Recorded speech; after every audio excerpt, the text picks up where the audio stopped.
La primera pregunta para ahondar en el tema sería, hablando del ámbito de la responsabilidad, ¿bajo qué régimen estaría sujeta la profesión del abogado? ¿Sería un régimen subjetivo o un régimen objetivo?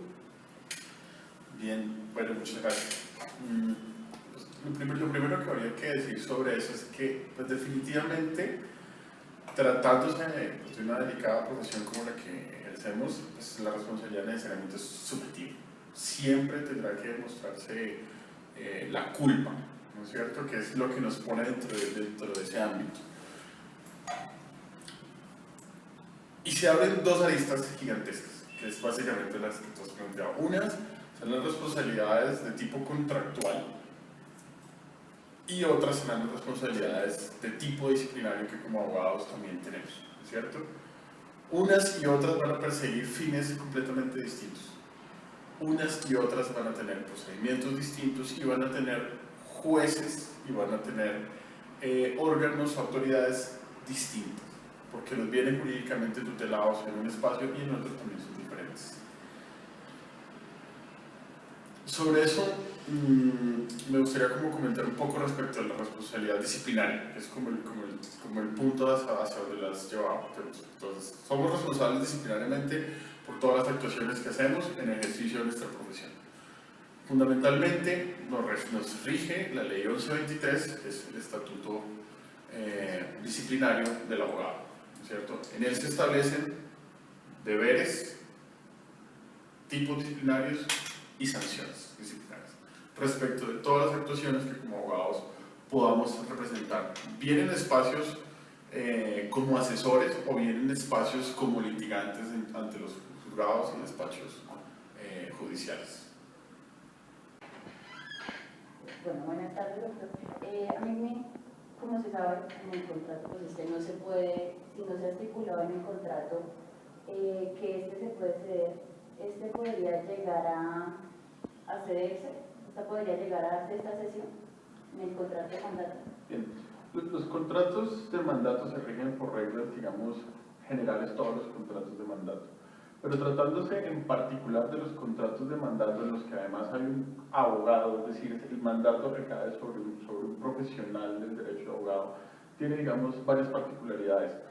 Y una de las particularidades que yo considero que lo hace distinto o que su manejo lo hace, digamos, diferente de los contratos generales de mandato, es que son contratos que se hacen in situ persona, es decir, se hacen con ocasión de las calidades del abogado al que se quiere contratar.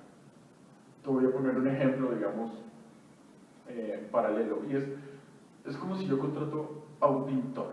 Es que no es lo mismo, si yo lo que quiero, pues si yo contrato a Botero para que me haga un cuadro, yo lo que quiero es un cuadro de Botero, ¿no es cierto? Lo contrato porque es Botero, por nada más. Él me puede sugerir, mire, lo que pasa es que yo lo que quiero es, yo quisiera hacerle ese contrato para que ya no pintárselo yo, sino para que se lo pinte Juanito Alimaña, qué sé yo, en fin, no, pero mire, él es un buen pintor, también pinta muy bien, está muy bien entrenado y es un gran artista también. No, yo contraté a Botero porque era Botero, quiero este contrato a Botero. Similar sucede con los abogados. Las razones por las que normalmente se acude a un abogado son en razón a su experticia, a su conocimiento, a la confianza que se inspira, a la tradición jurídica a la que pertenece, a la oficina de abogados a la que pertenece, y por lo tanto es respecto de su persona a la que se quiere. Normalmente, pues en los contratos de mandato se dice, digamos de manera explícita, si existe o no la posibilidad de cederlo, si está o no en la facultad de cederlo.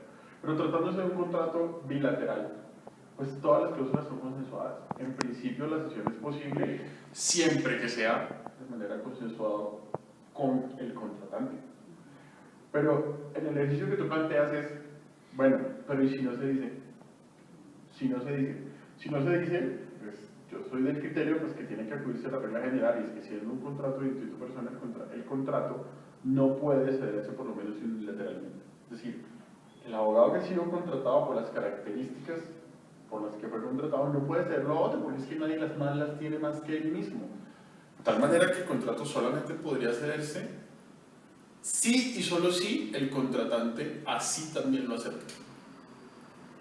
Si definitivamente no hay esa posibilidad y el contratante no lo acepta la sugerencia de la cesión, pues este abogado, en la medida en la que, por las razones que en este momento no vienen al caso, no puede o no desea continuar con el mandato, pues la única salida que le quedaría sería renunciar al mismo, con las consecuencias de orden contractual que se encuentren propuestas, insisto, dentro del mismo contrato, porque pues las cláusulas todas han sido en principio convenidas, hay cláusulas o no de incumplimientos, hay cláusulas penales, en fin, serán objeto también de otro debate, pero en principio no va a poder ser cedido de manera unilateral. Ahora, es una distinción que debemos hacer. Una cosa es la cesión propia del contrato de mandato y otra cosa es la posibilidad de sustituir el poder eventualmente que se tiene frente a determinadas actuaciones, ¿no es cierto? La posibilidad de sustituir es una facultad que incluso el Código Civil y el Código de Procedimiento establecen para los poderes en sí mismos. Y eso no significa que se esté cediendo ni en parte ni en todo el contrato mismo de mandato. La sustitución es una figura que se crea o que existe, que se tiene para crear la facultad, que este abogado tenga la facultad de poder apoyarse para determinadas actuaciones y determinadas actividades dentro del encargo que tiene a personas que sean de su confianza, ¿sí? Pero eso en nada está cediendo el contrato principal. Él sigue siendo el responsable de toda la actividad que se le encomendó, sigue siendo el responsable y sigue siendo el contratado. No está haciendo nada del contrato. Y digamos que esa es como una última diferencia puntual que con facilidad tiende a confundirse. Pero creo que con esta diferencia puede quedar bastante claro. En el dado caso de que se dé la sustitución que usted dice de poder y el abogado que usted mandó a la sustitución pierde la audiencia y en este se dé un daño o se ocasiona un daño al cliente, ¿quién entra a responder por ese daño al cliente? Ok, bien, hay dos tipos de responsabilidades que les comentaba. Hay una responsabilidad disciplinaria que vamos a verla y hay una responsabilidad de orden contractual. Por supuesto que, como les decía, que cuando se da la sustitución del poder no hay una cesión del contrato.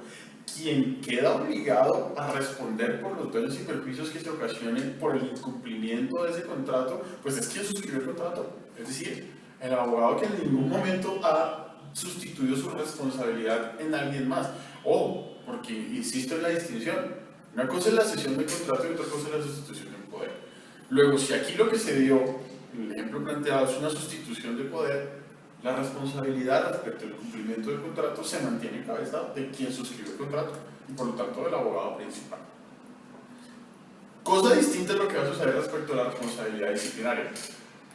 La responsabilidad disciplinaria es individual y nadie puede responder por las negligencias de otro. Es decir, si el abogado que no fue el abogado sustituto dejó de ir a la audiencia por la razón que sea, este abogado sustituto, por ser sustituto, probablemente no esté llamado a responder patrimonialmente por el incumplimiento del contrato porque pues, no era su obligación. ¿Sí? Pero disciplinariamente sí está obligado y por lo tanto responderá ante la jurisdicción disciplinaria, en el caso tal de la queja, por su negligencia, por su inasistencia a la audiencia a la que estaba obligado a ir y no fue, y que pues, va a ocasionar una serie de consecuencias, responderá disciplinariamente, por supuesto. Y entonces la pregunta es, y pues disciplinariamente entonces, ¿dónde queda la responsabilidad de este abogado que suscribió el contrato de mandato y que se sustituyó el poder? Pues bueno, tendrá, si se quiere, una culpa, como sería una culpa in eligendo, pero esa culpa in eligendo, es decir, a la hora de elegir a la persona que va a sustituir el poder, se agota en cuanto a que cumpliera con las características necesarias para acudir a la audiencia. Esto es, que fuera abogado titulado, ¿no es cierto? Y que estuviera enterado del proceso y demás. Hasta ahí se agotaría su responsabilidad en tema disciplinario. Más allá de eso, no le podemos endilgar la responsabilidad por la inasistencia de este otro abogado a la audiencia porque pues, simplemente se escapaba de las manos. No le era dado y por lo tanto disciplinariamente al menos no va a responder. Entonces fíjense cómo en este caso puede existir una responsabilidad patrimonial respecto del contrato y una responsabilidad disciplinaria respecto de la jurisdicción disciplinaria, ¿no es cierto?, respecto a las actuaciones propias del mandato y que incluso recaen en personas diferentes. Si se llegara a probar que un abogado se aprovecha de su cliente por sus condiciones de ignorancia para beneficio propio, ¿qué responsabilidad tendría? ¿Civil, disciplinaria o ambas? Bien, cada circunstancia puede ser bien particular, ¿no? Y cada caso concreto pues, puede tener particularidades. Así planteado, se me ocurre que ambas responsabilidades se abren.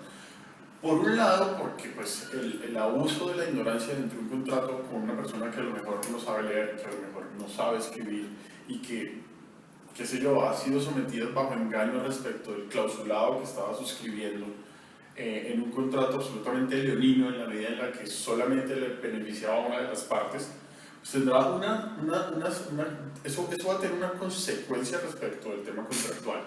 Es decir, desde la declaratoria de nulidad misma del contrato, precisamente por un vicio del consentimiento en la medida en la que no estaba siendo consciente esta persona, fruto de su ignorancia, de a qué se estaba obligando, ¿no es cierto? Y puede tener esas consecuencias, hasta las consecuencias digamos, por el otro lado, respecto al abogado, hay sí disciplinarias, precisamente por haber abusado de su postura y a lo mejor haber... insisto, cada caso en particular, pero aterrizando eso a un caso, por ejemplo, en el que pacta honorarios en el que va a terminar recibiendo dineros mayores que los que va a recibir su cliente, ¿no es cierto? Entonces, si en el abuso del clausulado termina además incurriendo en tipos disciplinarios, pues definitivamente va a responder también disciplinariamente por el abuso de esa posición, digamos, entre comillas, dominante sobre la persona a la que estaba, digamos, pretendiendo ayudar, ¿no? Porque pues, se supone que la misión de él como abogado era resolverle un problema, no crearle otro, ¿no es cierto? Y al contrario, por lo visto, lo que puede ocasionar, dada la sensibilidad del tema. Y digamos que hay jurisprudencia sobre eso, es decir, casos sobre eso se han presentado desafortunadamente, en las que los abogados, abusando precisamente de su conocimiento, abusando por el otro lado de la ignorancia de algunas personas, ponen en esa clase de contratos cláusulas en las que no se obligan a entregar los dineros o que van a recibir, por ejemplo, un 70% de los dineros que se recauden. Es decir, oiga, pero si el problema era el otro, ¿cómo es?